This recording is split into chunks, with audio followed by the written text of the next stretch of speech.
From Luke 15. Now all the tax collectors and sinners were coming near to listen to him. And the Pharisees and the scribes were grumbling and saying, "This fellow welcomes sinners and eats with them." So he told them this parable. There was a man who had 2 sons. The younger of them said to his father, "Father, give me the share of the wealth that will belong to me." So he divided his assets between them. A few days later, the younger son gathered all he had and traveled to a distant region, and there he squandered his wealth in dissolute living. When he had spent everything, a severe famine took place throughout the region, and he began to be in need. So he went and hired himself out to one of the citizens of that region, who sent him to his fields to feed the pigs. He would gladly have filled his stomach with the pods that the pigs were eating, and no one gave him anything. But when he came to his senses, he said, "How many of my father's hired hands have bread enough and to spare? But here I am dying of hunger. I'll get up and go to my father, and I will say to him, 'Father, I have sinned against heaven and before you. I'm no longer worthy to be called your son. Treat me like one of your hired hands.' So he set off and went to his father. But while he was still far off, his father saw him and was filled with compassion. He ran and put his arms around him and kissed him. Then the son said to him, 'Father, I have sinned against heaven and before you. I am no longer worthy to be called your son.' But the father said to his slaves, 'Quickly bring out a robe, the best one, and put it on him. Put a ring on his finger and sandals on his feet, and get the fatted calf and kill it, and let us eat and celebrate. For this son of mine was dead and is alive again. He was lost and is found.' And they began to celebrate. Now his elder son was in the field, and as he came and approached the house, he heard music and dancing. He called one of the slaves and asked what was going on. He replied, 'Your brother has come, and your father has killed the fatted calf because he's got him back safe and sound.' Then he became angry and refused to go in. His father came out and began to plead with him. But he answered his father, 'Listen, for all these years I have been working like a slave for you and have never disobeyed your command. Yet you have never given me even a young goat so that I might celebrate with my friends. But when this son of yours came back, who has devoured your assets with prostitutes, you killed the fatted calf for him.' Then the father said to him, 'Son, you are always with me, and all that is mine is yours. But we had to celebrate and rejoice because this brother of yours was dead and has come to life. He was lost and has been found.'"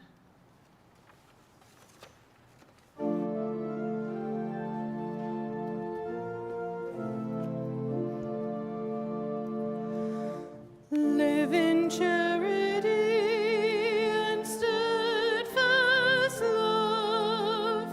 Live in charity, God will dwell with you. You may be seated. This Lenten season, we have 2 themes: acknowledge, absolve, and next week, rejoice and lament. Lighthearted things this Lenten season. So today we conclude acknowledge and absolve. And this particular text does a really beautiful job, in my opinion, of capturing those 2 very actions and practices. All 3 of the family members in this particular parable have moments of acknowledge. The father acknowledges what his son has asked of him in receiving his inheritance while he is still alive, and lets him go. The younger son finally acknowledges, maybe I've made some poor choices. I no longer have food in my belly, and yet, as a Jewish man, I am taking care of unclean pigs. And yet, the pigs that are unclean are better than I am. They have food to eat, at least. In some translations, the text actually says when the younger son returns to himself. Our text says when he comes to his senses. But I like the returning to self, because to return to self, you have to know what you've done wrong and what you need to do to make a difference. And so he goes home and he acknowledges that he has sinned against his father and isn't worthy, but maybe his father would consider hiring him to work for him. And then we have the acknowledgement of the older son. And I think this one often gets overlooked because we consider the older son petty or disgruntled or resentful.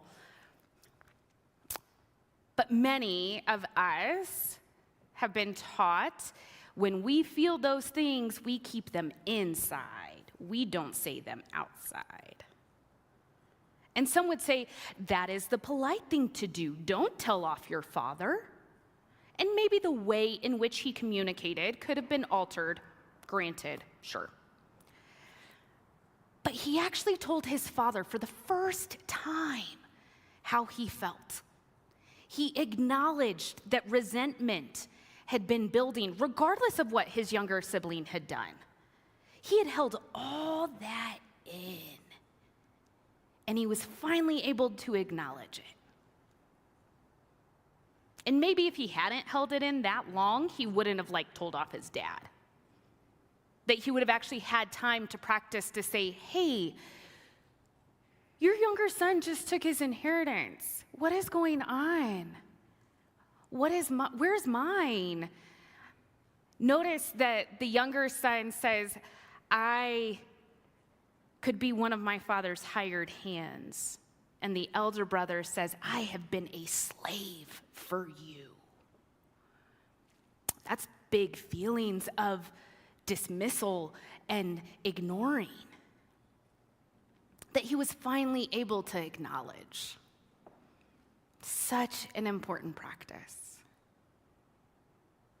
But you see, only 2 of the family members experience absolve. The father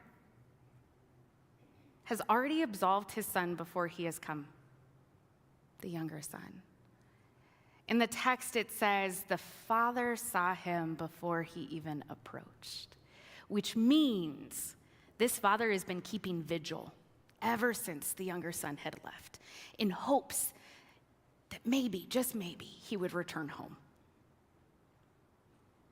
So you see, absolution reached the son before the son even knew that his father had offered him forgiveness. And as far as we know, the younger son received it. Because he was at the party, he received the goodness that his father has offered him. But the eldest son, his father extends absolution. Son, everything of mine has been yours, always. Everything is yours. But the older son is in a space in life that he cannot receive the absolution he has been given, the grace and mercy. And it could be because that which has been forgiven of his younger brother does not feel just. And when we witness unjust forgiveness, it brings up and builds the resentment we may have already been feeling. And yet, it's still there whether we like it or not. And the older son doesn't get to lean in to the goodness that is taking place in his family. And some of us have been taught that it's because the older brother is like those Pharisees that Jesus is telling this story to, that they can't see the goodness of welcoming everybody. Maybe. But have you ever lived life in such a way that you followed all the rules because you were told it was going to save you, and then those rules didn't save you? That makes absolution and receiving of forgiveness really hard, because it feels like everything has been lied to. And you see, acknowledging and absolve, ooh, they take action. Acknowledging isn't a false, I'm sorry. Oh, I'm sorry. I'm sorry that you felt that way. I'm sorry. I didn't realize you were that sensitive. I'm sorry. But that's your stuff. I didn't mean to. I see a lot of reactions, which means you all have been likely on the receiving end of those fake apologies. And as you all have lived out, those fake apologies create a great deal of mistrust and a big heaping of, you better watch out because now we're on it. Maybe you're not. Maybe you're more gracious. Maybe that's how I have lived. Watch out because I got your number now. I ain't going to trust anything that comes out your mouth. And my name better never be in your mouth. Mistrust, right? But acknowledging is not a false apology. Acknowledging requires, ooh, I have caused harm. Even if I didn't mean to, I see my impact. My impact has been painful. And it's not just a, I'm sorry, but a, how can I make amends? How can I make this right between us? You see, the son thought to make amends meant he had to become a hired hand. And the father says, you have returned home. Come, live the way you were invited to live from the beginning. Come. And as far as we know, maybe he did. That grace allowed him to change fully. Absolution, super vulnerable. One, to offer it, to say, I forgive you. You are absolved of all your sins. It's not a power dynamic, right? I don't have the power to absolve you of all things. You have been forgiven since the moment you took breath. My forgiveness is reminding you of who you are and whose you are so you can live into that and sin no more.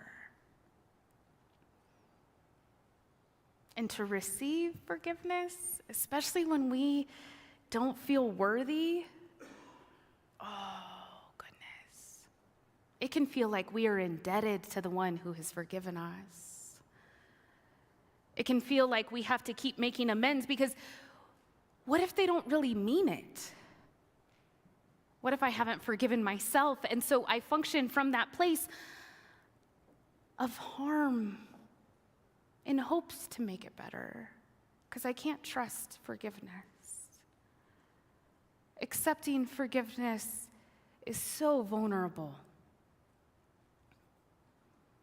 because it has to acknowledge that we have done something wrong,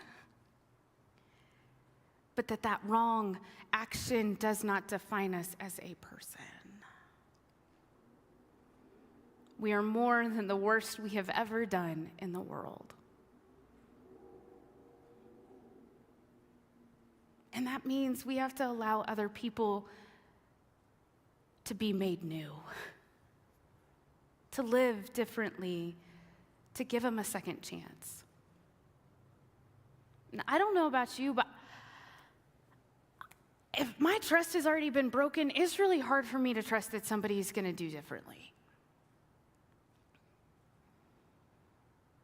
Because I don't want to be made a fool. And yet, the absolution we get from God is just that. The father could be made a fool of. The younger son could come back and destroy everything again. But he's willing to celebrate the coming back because it's that significant of an event. And so you see, as we conclude this particular theme in Lent, acknowledge and absolve. It can heal so much in our lives. To acknowledge when we have caused harm to self, other, or God is a powerful tool. Not because we want to live into guilt and shame, those do not liberate, but to acknowledge that we're actually in relationship and require showing up for each other. Acknowledging when we have seen one another as anything other than beloved. To absolve, whether to give or receive absolution, is a task and practice that is so daunting. And yet, when we live as if we are truly forgiven, we are not defined by our actions alone. We are defined by our belovedness and what can be. And so, as we look at a world that feels like a lot of prodigals, but no returns, it can feel like, what's the purpose? Are we just fools out here, believing that the world can be made well? No, the Father knew exactly what had taken place and knew what was within him to offer. That's the reality of all of this. We have to be able to name where we are in the sins that we have lived into, and to be able to name, I'm not ready to forgive. I want to, but I am not ready. And to be able to work through that. Because the older son wasn't ready, friends. The older son wasn't ready. And yet he was still invited to the banquet. The father went out to him to make sure he knew he was not left out. And that is what all of this is about in community. Is that when we are able to, we show up for each other so that we can heal and acknowledge the harm we have done, intentionally or unintentionally. To acknowledge that we need to continue to grow and heal and be made well. And to acknowledge verbally to one another when we have wronged each other. How many of you have ever received those true I'm sorry's? Those true acknowledgments from somebody who has caused you harm? When they finally say, I did wrong by you. How can we make this well? I hurt you. You deserved better. Can you forgive me? If you've received one of those, you also know how transformative that can be. And that is what this theme captures. They were all in our parable still family. And family can be messy. A beautiful, beautiful hot mess. And families are a great place to practice acknowledging and absolving. Because in a world where we don't trust a whole lot because sometimes the systems and leaders make it really hard to trust things, it can feel too big to acknowledge and absolve the systems of the world. But you know how we still make an impact on those systems? In community. In our little piece of the world we have been given. Anytime we acknowledge the harm we have done or that has been done to us, allowing absolution to be given and received by us, we heal a bit of our world. And as each little bit of the world experiences healing, so too do our systems. Because remember, acknowledge does not mean we become fools and just accept behavior. Acknowledging is holding accountable. So you see, the son came back. The father welcomed. The elder son felt dismissed.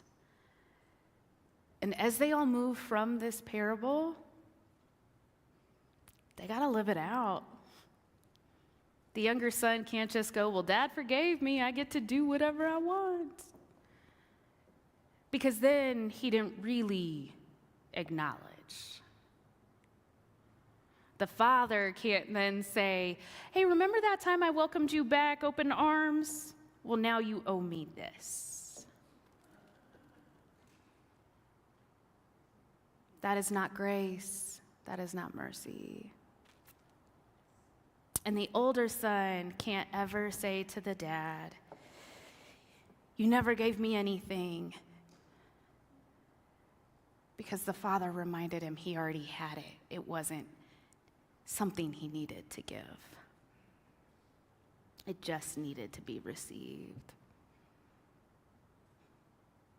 So living this out ain't easy or pretty. It doesn't mean this family became whole and wonderful without issue ever again.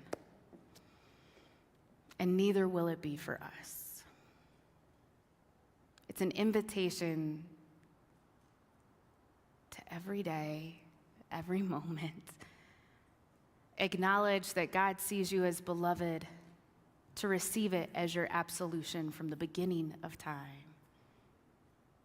And as we continue to lean into our absolution, we will be made well together.